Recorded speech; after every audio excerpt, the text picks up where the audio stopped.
Bring it on. Bring on Trinity League play. I want to see the real ones separate themselves from the teams that might be a little bit overrated.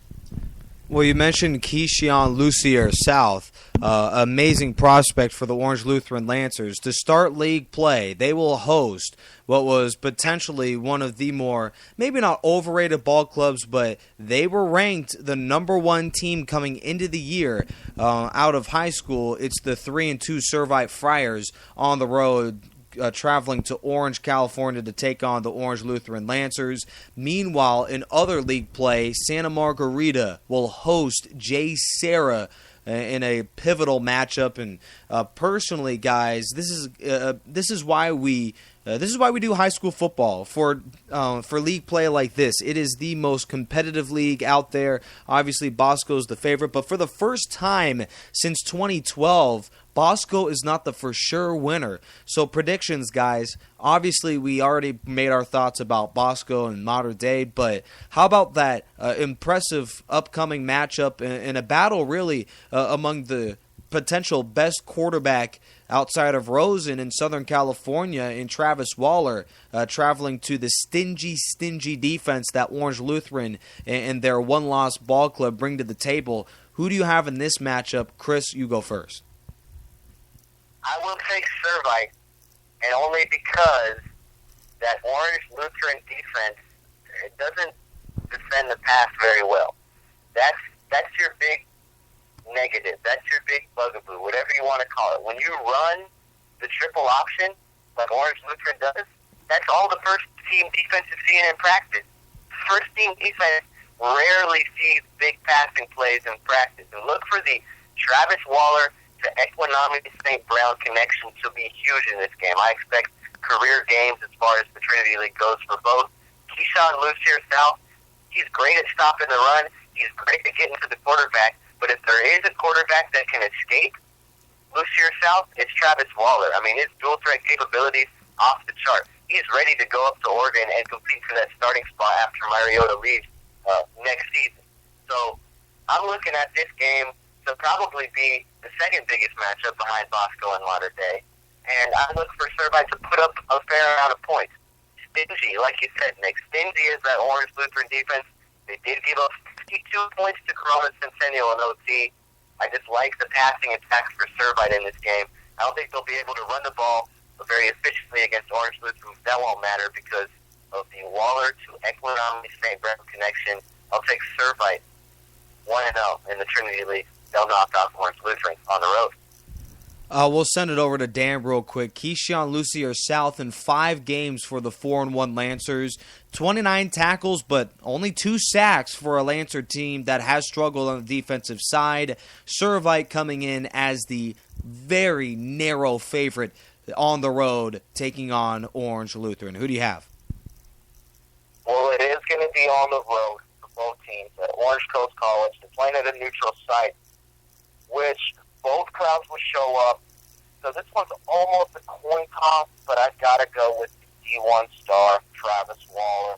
I think Travis Waller, like Chris said it better than I will. He's going to be elusive. He's going to make plays. He's going to hit St. Brown deep, and it's going to be Servite narrowly winning this one because Orange Lutheran are going to run out that clock, that option that they run. So they'll stay in the game. They'll stay in the game late, but Travis Waller's playmaking ability calls for Servite to win this one, Nick. I got it going. I'll say 28-21. Whoa. Yeah, what's your score, Chris? Yours? Gosh, I agree. I didn't even really take into consideration, or I didn't really think about how the triple option is going to definitely run some time off the clock in that game. So I'll say that Servite manages 35 points, and I think their defense will struggle a little bit, but not too much. I'll take Servite 35-24 in the Week 1 Trinity League matchup against Orange Lutheran. I got a 34-21 victory for Servite. It's a clean sweep. Now on to the next matchup, Santa Margarita, the number 12 team in the state. The Eagles facing off against J. Sarah. Is this even a ball game that Sarah has a chance to win? We'll start with Chris. Oh, more than a chance to win. I I might I'm kind of leaning towards taking Jay Serra. You look at this game. It's technically Jay Serra at Santa Margarita. Santa Margarita plays their home games at Saddleback College.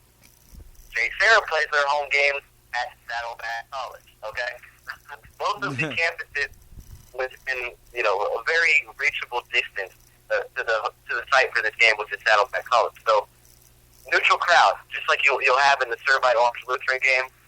Look, Santa Margarita, they haven't really played anybody. They haven't. Jay Serra, they played some decent teams. St. Bonaventure, Ricky Town, the USC signee. That was a big W for them. This is tough. Santa Margarita, a team 1-4 in league play, but just a couple of years removed from a state championship back in 2011. So this is really a coin flip for me too. I will take Santa Margarita, but I would not go to Vegas and take Santa Margarita. I think I'd just stay here in Southern Cal and stay with my pick just between us. But I will take Santa Margarita 31-28. Dan? I got, first off, this is going to be the highest scoring game probably in the Trinity League. Agreed. Only because of Jay Serra. Jay Serra is a team that has racked up points this season, it seems like. I'm just going down their list, and they haven't scored anything less than 40. So count on them to put some scoring up on the board, and then then there's Santa Margarita, right? Okay. I got to go with Santa Margarita only because KJ Costello. It's a team that struggled. They barely beat a city section team. They beat two city section teams. So that just paints your schedule, your strength of schedule. They barely beat Dorsey 21-10, and then they go on to beat Dennis decisively 42-0. But again, those are city section teams, and you're supposed to be competing with the best in the Trinity. I still got to say, AJ Costello will lead them to victory. I got this one 42-35. They keep Jay Serra under 40, and that's the key. Jay Serra has been a interesting ball club, though. They are also a team that it's been a while since they have won and been a real contender in the Trinity League, but this is the year where they have a chance to really step up and grab that spot, what's been on the taking, the number 4 spot. I mean, Santa Margarita and Jay Serra, this may be the game that gives this Jay Serra team, this may be the year that they claim the number 4 spot. I mean, led by senior Nick Robinson, only 8 TDs and 1 interception for Serra, and they have a running game, as you mentioned, Dan, that puts up points by the bunches. I believe that this Eagles ball club is a touch overrated. Santa Margarita has been blown out against the big competition, and guys, I know it's early, but I'm going lone wolf on this one. Call this a surprise pick, but I got Jay Serra winning 42-38. Wow. So I like it. I think we're going to be in for a big surprise, and of the 4 teams that are going to be in the Trinity League, it's going to be St. John Bosco, Mater Dei, and you got to believe Servite are going to claim the top 3. Number 4 may come down to this weekend. Santa Margarita and Jay Serra, and personally, I believe that Orange Lutheran may be the odd team out right now, given that their offense has never been elite for a number of years under Bruce Rollinson, and they flat out were non-existent against St. John Bosco. I mean, Chris, do you feel like that's a far-fetched statement, given that Orange Lutheran has had its history as well, dating way back?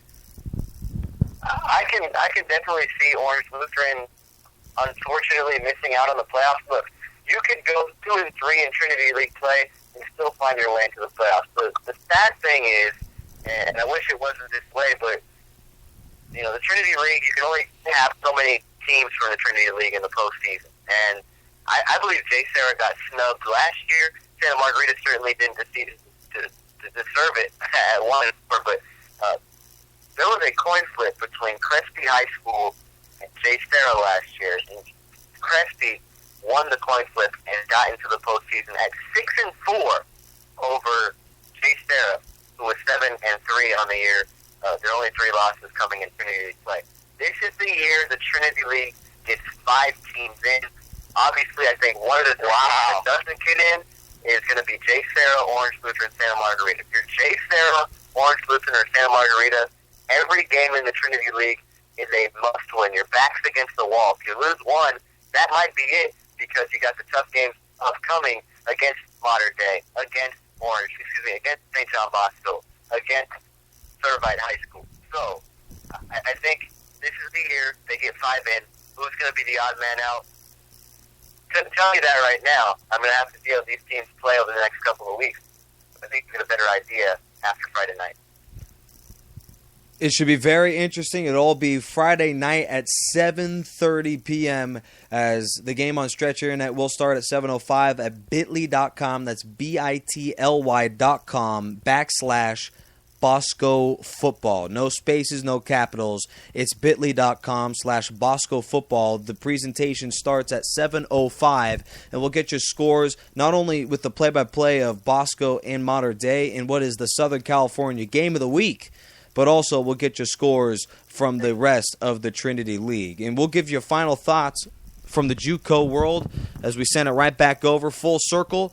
Thank you all for joining us here on the National Sports Radio Station on Spreaker.com. I know it's been a little bit rusty here. We've been talking high school, but guys, just taking a quick look at the rankings, and one thing that I do want to mention real quick is that in JUCO, what is different than high school, there are only 4 teams out of each section that make the playoffs. In the South last year, it was Fullerton, Riverside, it was Mount Sac that got snubbed. I'm trying to think of the other 2. I believe College of the Canyon. Yes, College of the Canyons got in out of their respective North Division, and then the 4th and final team. That was East LA College, right? Was it? Yeah. At 10-0, didn't they? LA College for sure. But just to get back to this year, there is only one team out of each conference that makes the playoffs, and then a wild card team. Me and Chris were talking about this earlier, but Golden West. Not to interrupt you, Nick. Golden West was.